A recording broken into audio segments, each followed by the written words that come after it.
एक नंबर वाटलं त्यांचं जंगी स्वागत आम्ही केलं आमच्या गावामध्ये आल्यामध्ये. ते थोडं आदर्श व्यक्तिमत्व आहेत, आम्ही त्यांना आदर्श स्थानी मानतो.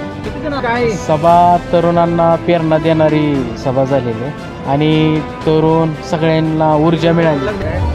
देशमुख साहेब 100% आमदार होतील, त्यात काडी मात्र शंकर आहे.